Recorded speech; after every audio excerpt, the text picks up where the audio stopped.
అన్నకు దండాలు. అయితే చివరిలో ఎందుకు లేచినంటే ఈ ఊరు బువ్వ తిన్నా కాబట్టి ఈ ఊరి మీద నాకు కొంచెం అభిమానం ప్రేమలు ఎక్కువనే ఉంటుంది. ఎందుకంటే ఈ బుస్సాపూర్లో 14 సంవత్సరాలు తెలంగాణకు ఒక్కరు పెడితే అందరు గుండెలకు గుచ్చుతారు.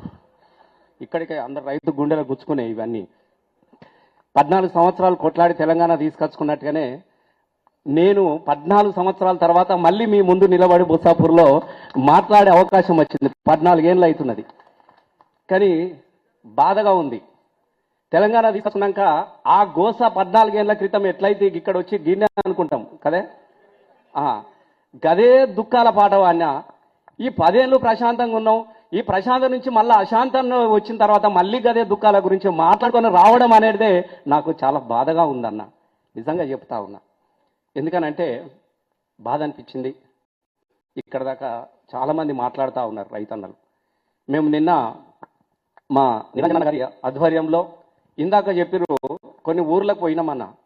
పోయిన తర్వాత మేము మొన్న దేవరావు గారు దేవరావు గారు మా జోగు రామన్న గారి నియోజకవర్గంలో ఆ ఊరికి పోయినాం. సరే దుఃఖాలు ఎట్లుంటాయో మనం చూసినాం. కష్టాలను కన్నీళ్లను చూసిన వాళ్ళం కాబట్టి దేవరావు గారు ఆయన పొలం ఎక్కడుంది చేను ఎక్కడుందో అది కూడా చూసిపోదామని చెప్పేసి మేము వస్తూ ఉంటే తొవ్వల గిట్లే రైతులందరూ ఆపిరు. ఇగో గిదేనే మన దేవరావుది గిదే అని చూసినారు. దేవరావు గారు ఎంతో ప్రేమతోని ఉన్న 4 ఎకరాల భూమిలో ఒక దిక్కు పత్తి చేను పెట్టుకున్నాడు. ఇంత ఎకరం అంతా వరి పెట్టుకున్నాడు. కొంత మిరపకాయ తోట పెట్టుకున్నాడు. ఇంకొక దిక్కు పసుపు తోట పెట్టుకున్నాడు.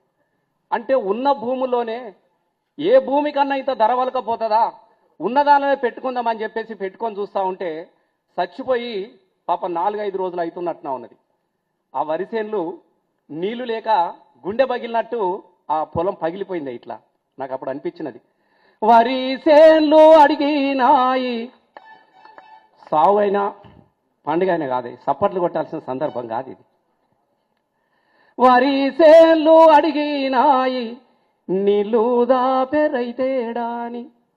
మేము పోతా ఉంటే ఆ వరిసేన్లకు పానం వచ్చి నా దాహం తీరుస్తారో ఏమో, నా పగిలిపోయిన గుండె మీద నీళ్లు చల్లుతారేమో అని ఎదురు చూస్తున్నటువంటి రైతన్నలు కనబడ్డారు. చచ్చిపోయిన రైతన్నలు ఎదురు చూస్తున్నట్టు కనబడ్డది నాకు. వరిసేన్లు అడిగినాయి నీరు దాపెరైతేడాని. పసుపు సేను అడిగినాది పానం పెట్టెరైతేడాని. పత్తి సేలు అడిగినాయి నెత్తురు జల్లెరైతేడాని.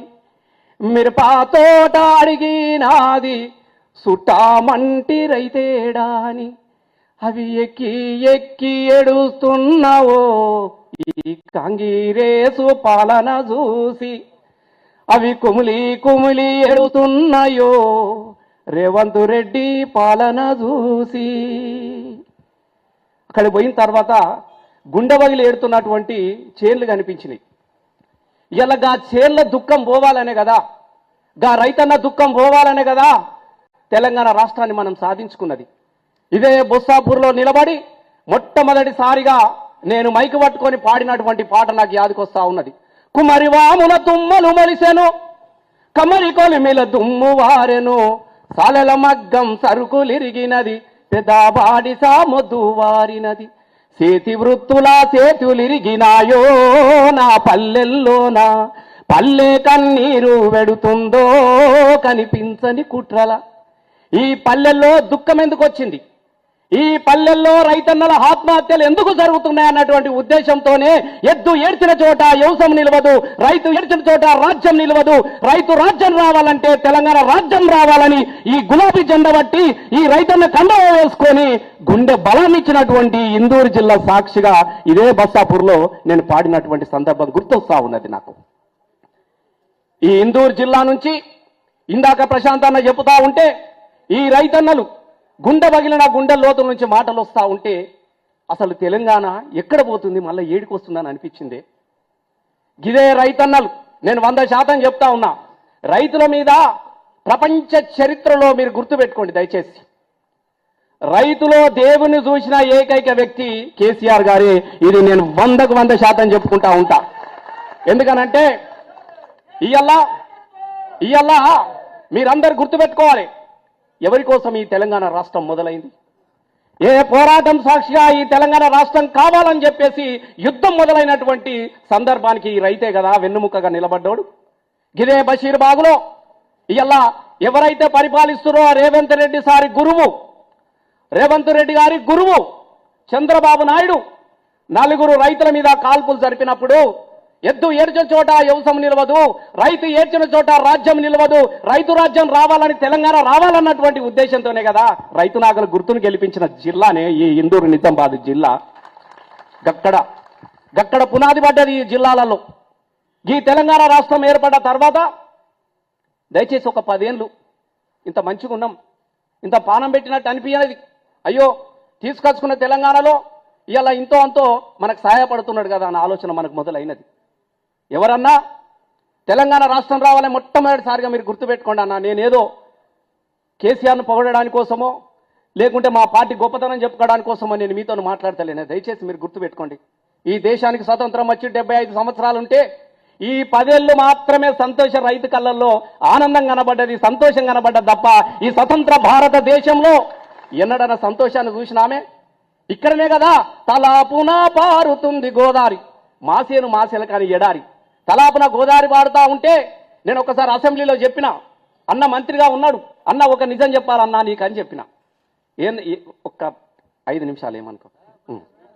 అయితే నిజం చెప్పాలన్నటువంటి ఒక ఆలోచనతో నిజంగా చెప్తున్నా అన్న, నేను ఇది నా మాటలు కాదన్న, మీరు చెప్పిన మాటలు ఇవి. ఒకరోజు నేను టీచర్గా ఉన్నప్పుడు ఇంద్రగూడ, నేను టీచర్ను కూడా 95లో ఇంద్రగూడ మన స్కూల్కి వెళ్ళిన. నేను స్కూల్కి వెళ్ళినప్పుడు ప్రార్థన జరుగుతూ ఉన్నది. సార్ ప్రార్థన మీరు అడిగినట్టే, సార్ పాటలు మంచిగా వాడతావు కదా, ప్రార్థన కూడా నువ్వే వాడాలన్నారు పిల్లలు. సరే అని చెప్పేసి మా తెలుగు తల్లికి మల్లెపూ దండ, మాకన్న తల్లికి మంగళారతులు నేను వాడినా వాళ్ళు వాడిరు. అందులో ఒక కిటుకున్నది.